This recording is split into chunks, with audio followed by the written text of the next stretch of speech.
E aí, meus amigos, tudo belezinha? Espero que sim, né? Vamos para mais uma aulinhazinha hoje, tão rapidinho, mais uma aulinhazinha de matemática. Hoje eu vou falar basicamente sobre conjuntos, né? Eu dividi ela em duas aulas. Primeira aula eu vou falar sobre as noções iniciais, para a gente ter uma ideia do que é a apresentação de conjuntos, os elementos que fazem parte e tudo mais, e depois as operações propriamente ditas. Antes disso, bem-vindo. RenderForce.com.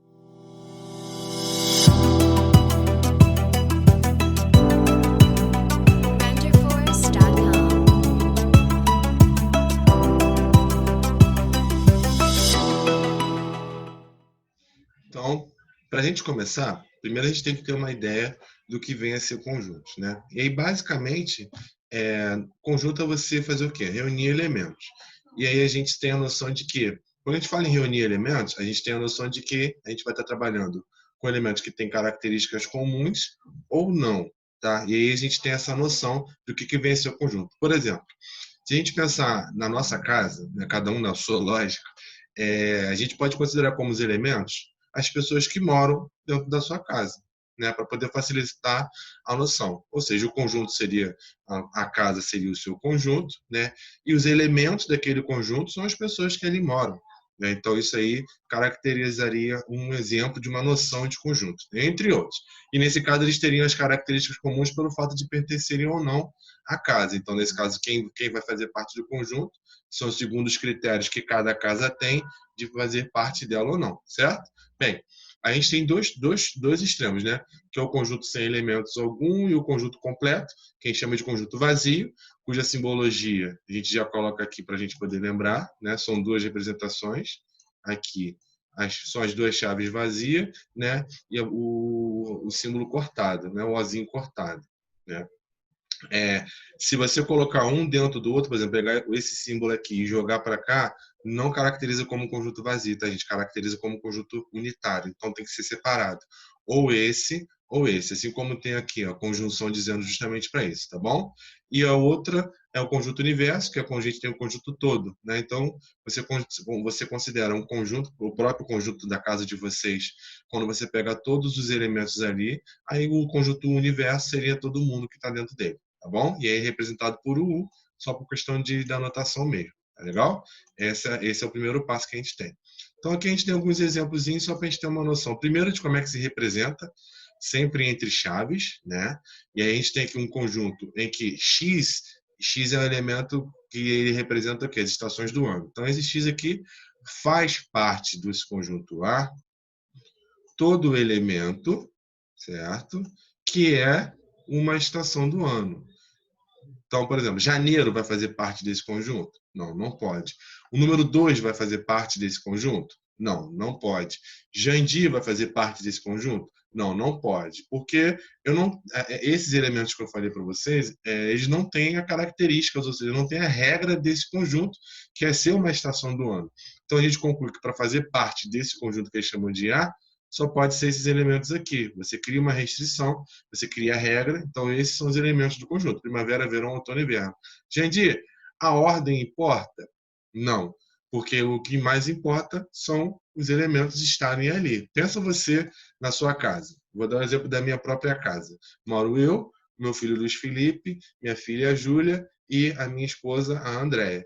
Independentemente da ordem, não deixamos de ser nós quatro. Então, se eu falar Jandir, André, Luiz Felipe e Júlia, Júlia, Jandir, Luiz Felipe e André, ainda assim continuamos sendo nós quatro dentro desse conjunto com essa regra. Então, a ordem não vai alterar, mas os elementos devem estar lá, tá bom? E aqui um outro conjunto que não tem uma regra específica, são só elementos que tem ali, mas ainda assim é um conjunto porque você reuniu, você agrupou esses elementos, sempre entre chaves, certo? Essa é a representação mais básica que tem, confere. O nome dele é sempre uma letra maiúscula, tá bom? Então vamos seguir. Como é que são as formas de você representar um conjunto? Então a gente tem três maneiras de representar. Primeiro, lógico, a gente tem entre chaves, como eu coloquei para vocês anteriormente, né? Tá aqui. Só que você já tem a informação sobre o conjunto e aí você dali já faz a representação dele geral, ou seja, você tem a representação do conjunto e deduz alguma regra. Tá? Então, por exemplo, aqui você tem os números pares, confere, maiores que 0 e menores que 15. Então, você facilmente consegue imaginar quais são os números pares. São os múltiplos de 2. Então, 2, 4, 6, 8, 10, 12, 14, porque ele quer que seja maior do que 0 e menor do que 15. Então, cria-se uma regra e você dá a representação para ele. Outra forma também de dar é quando você já dá a característica do conjunto, ou seja, você já dá aquela propriedade para poder fazer parte, que nem foi o conjunto das estações do ano. Então, está aqui, ó. Para fazer parte desse conjunto B, o que, que tem que ser? Ele tem que ser um número natural, né? E aí você tem que lembrar quais são os conceitos de números naturais, né? Partindo do 1, que é o número que você usa para contar. E aí você tem que ser o quê? Minto. Ele parte de 0, melhor dizendo, porque 0 você também usa para contar, embora tenha alguns livros, principalmente da teoria do conjunto, que usa o 0 ou não, né? Então, mas aí isso é relativo, mas para o nosso caso o 0 faz parte sim. Então, ele tem que ser o quê? Um conjunto, ele tem que ser um número natural e ímpar. Então, e também, além disso tudo, tem que ser menor do que 20. Então, você vai pegar todos os números ímpares, né, partindo do 0. Então, você tem 1, 3, 5, 7, por aí vai até ser menor do que o 20. Então, você vai até o número 19. Então, essa seria a representação. Então, você tem a propriedade do conjunto e aqui você dá a representação desse conjunto. Tá bom? Então, são essas duas representações aqui. E a última é quando a gente usa o diagrama, que é chamado diagrama de Venn, que você tem a característica do conjunto, tá bom? E aí você pega os representantes daquele conjunto e coloca dentro de um diagrama. Ele é muito utilizado para poder fazer representação de união, de interseção que a gente vai usar e para resolver alguns problemas também. Então vamos entender o que está acontecendo aqui. Está dizendo que para fazer parte desse conjunto, ou seja, os elementos do conjunto A, eles têm que ser o quê? Maiores do que 2, certo? Ou seja, tem que ser maior do que 2. E também tem que ser o quê? Menores ou iguais do que 12. Então você vai partir. Bem, ele tem que ser maior do que o 2, né? E aí o que, que acontece? Vamos supor que aqui ele não especificou qual é o conjunto. Tá? Tem esse detalhe também. Então vamos trabalhar como se fossem os números naturais. Então, x vai ser um número natural que vai obedecer essa regra. Então a gente tem 3, 4, 5, 6, 7, 8, 9, 10, 11, 12. E no conjunto B, vamos partir que a gente também esteja trabalhando com o mesmo conjunto, o conjunto dos números naturais, para poder facilitar o nosso entendimento. Então, a gente tem que ser o quê? O número vai pertencer, no caso, como a gente já está estabelecendo, ao conjunto dos números naturais, e ele tem que ser maior do que o 4 e menor do que o 8. Então, você vai trabalhar com o quê? Bem, maior que o 4? 5, 6, 7 e menor do que o 8. Opa, então vou parar no 7. Então, aqui estaria a representação do conjunto A pelo diagrama, e aqui estaria a representação do conjunto B também pelo diagrama. Tá bom? Então, essas são as três formas que a gente tem para representar. Tá bom? Nunca percamos de vista. E lembrando que em todos os casos, né, sempre tem a letrinha maiúscula que representa aquele conjunto ali. Tá legal? Então, seguindo. Ó, para a gente fechar, a gente tem a relação de pertinência ou inclusão. O que, que significa isso? Isso aqui já dá uma ideia de operação entre conjuntos, tá? Bem, a primeira regra que a gente vai ter é o quê? É a relação de pertence e não pertence. Literalmente, a gente vai comparar para ver se um elemento ele está ou não está no conjunto. Por exemplo, simples e direto. Imagina as pessoas que moram na tua casa. Aí eu, Jandir, eu pertenço ou não pertenço ao seu conjunto casa? Certo? Eu não pertenço, porque eu não faço parte, eu não tenho a característica. Agora, você faz parte do seu conjunto casa. Então, essa é a noção que a gente tem que ter. A gente tem que ter um elemento e comparar com um conjunto. Então, a gente tem o símbolo de pertence e o símbolo de não pertence, e a noção é exatamente essa. Você vê se ele está ou se ele não está. Tá bom? A relação quando a gente tem de inclusão, ou seja, aí você vai comparar conjuntos e conjuntos. Tá bom? Então, vamos imaginar que você tenha lá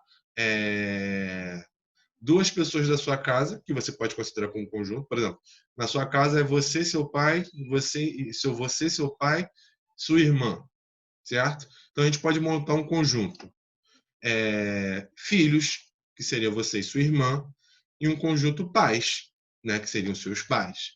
Se a gente parar para observar, eu te pergunto, o conjunto filhos, que seria você e sua irmã, ele não está dentro do conjunto casa, ou seja, todos os elementos desse conjunto filhos, que é você e sua irmã, ele não fazem parte da casa, né? Fazem. Então, se todo mundo, ou seja, se todo esse conjunto faz parte de um outro conjunto que é maior, então a gente diz que ele está contido, tá? Caso não, então deixa eu marcar aqui, ó, ele vai estar contido. Se não for, ou seja, se faltar algum elemento, alguém ficar de fora, então a gente diz que ele não está contido, tá bom? E aí a diferença de um para o outro é que aqui a gente compara elementos. Aqui a gente compara conjuntos, que nem os exemplos que ele colocou aqui. Assim como tem o símbolo de contém, também segue a mesma ideia. Contém e não contém, segue a mesma ideia. A diferença é só o sentido do ser. O ser normal e o ser cortado, mas é só a questão do visual, tá bom? E aí ele bota aqui, ó, dois conjuntos, A, E, I, O, U, A, E, I, O, U, M, N, O, e ele vai comparar. Esse conjunto A, ele faz parte ou não faz parte, por exemplo, do conjunto B? Sim, porque todo mundo que está aqui está aqui. Então, esse elemento, ou seja, esse conjunto, ele está contido no conjunto B, né? E aí você compara o conjunto B com o conjunto B e o conjunto C. Você pergunta, bem, o C, ele está dentro do conjunto B? Ou seja, todo mundo que está aqui dentro? Aí você vai ver que não. Então, o que significa o quê? Que ele não está contido, tá? E aí, caso isso aconteça, é só a gente representar pela simbologia, tá bom? Isso aqui é só para a gente ter uma ideia de como é que vai funcionar. E esses conceitos são interessantes das ideias para a gente poder trabalhar com as operações que a gente vai ver mais à frente, tá bom? Bem, não dá para tirar as dúvidas? Beleza, espero que eu tenha ajudado. Então, para hoje fechar, é isso. Essa aula é curtinha, só para a gente ter uma noção como é que vai ser. Depois a gente já vai fazendo para poder trabalhar com as operações, que é logo em seguida, tá bom? Meus amigos, aula curtinha para não saturar muito vocês. Beijo no coração de vocês. Obrigado, vocês são lindos. Fui!